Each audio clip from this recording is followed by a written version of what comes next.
in the studio with us, it was like, no, excuse me, we're working. Did you have the guts to say that to John? No. You did not. If you had said that... It was kind of obvious, though. On the marquee, Paul McCartney is the friendliest Beatle.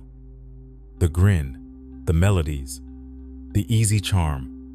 But even silver screen legends carry scars. McCartney's are stitched to names, moments, and decisions most people think they know until the curtain lifts. Early in the 1980s, McCartney shared a simple studio lot truth with a younger friend: publishing is power. Own the songs and you own the future. The lesson landed. In 1985, Michael Jackson purchased ATV, the company holding most of the Beatles' catalog, for a reported fortune. Cameras didn't catch Paul raging. That's not his style. Yet, in later interviews, you can hear the sting between the lines. What looked like business became betrayal by spotlight. A confidant turning into a rival over the very pages of history.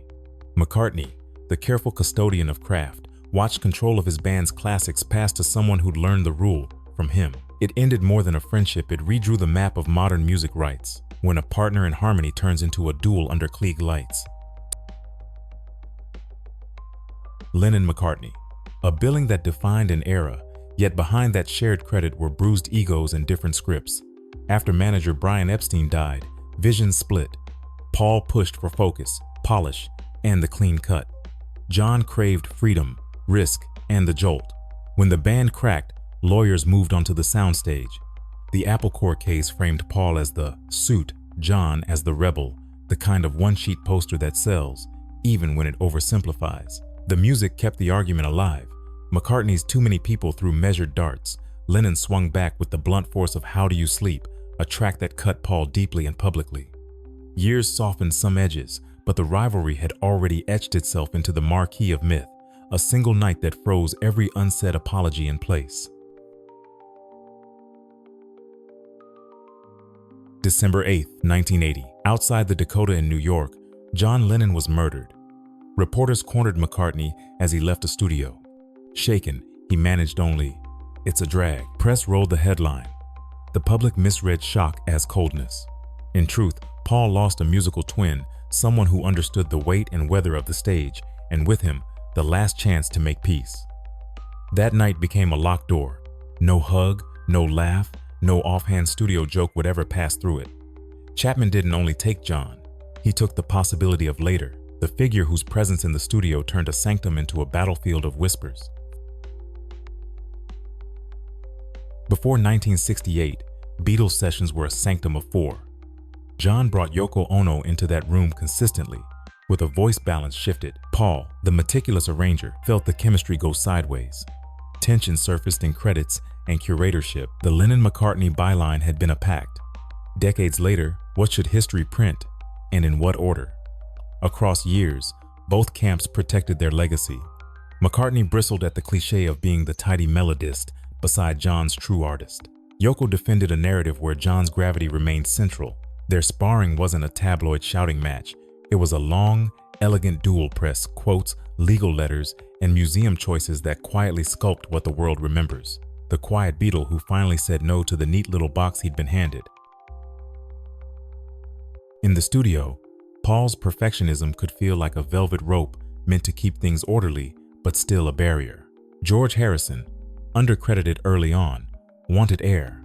You can hear the friction in the Let It Be era.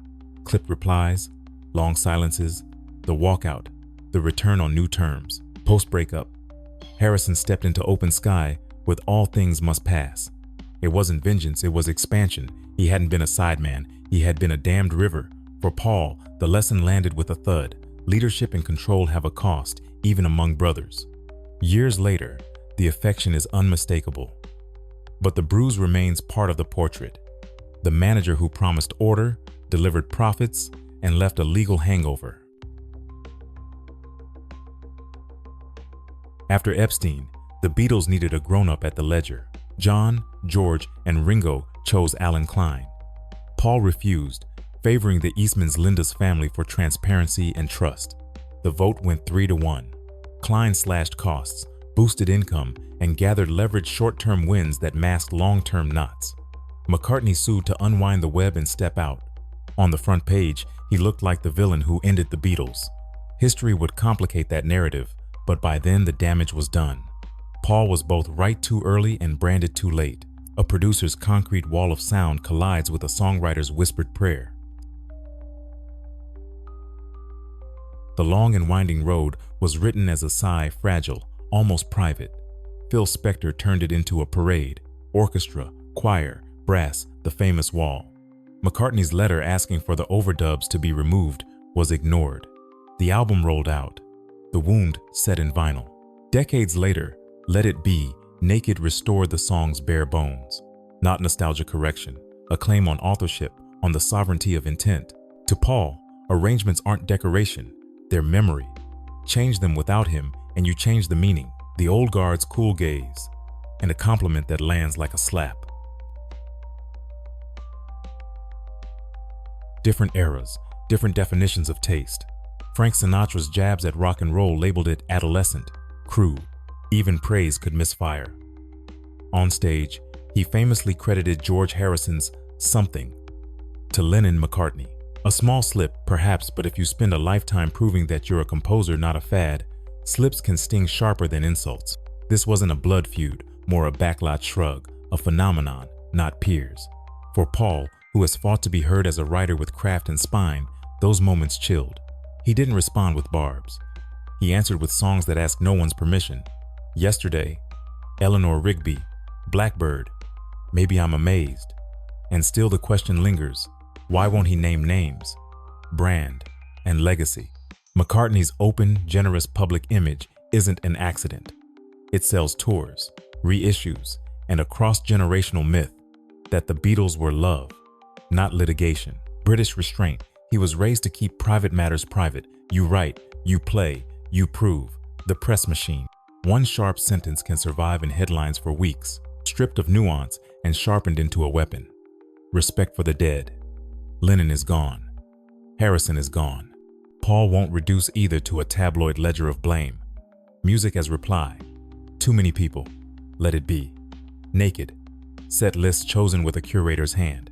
These are answers, no tweets required. The bigger picture. The Beatles aren't four biographies. They're a story the world tells itself about friendship and invention. Why smash the mirror when it still throws light? Trial by headline.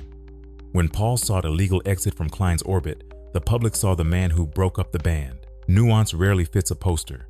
Family on stage. His partnership with Linda wasn't just romance, it was creative ballast. Jokes about her place in Wings touched two nerves at once, love and teamwork. Paul didn't argue in the tabloids, he let arenas answer for him. His own shadow. To be the living half of a legendary duo is to measure new work against someone who isn't here to answer back. Paul honors that shadow carefully, even when it weighs heavy. Every scar comes with a lesson, if you stay long enough to learn it. What did the scars teach him? Guard the heart of the song. Business can help a melody travel, but business shouldn't decide what it means. Control is care, not tyranny. Protect the intent. See the people. Friendship and corporation are different games. Win the first, survive the second. History takes its time. Let the credits catch up.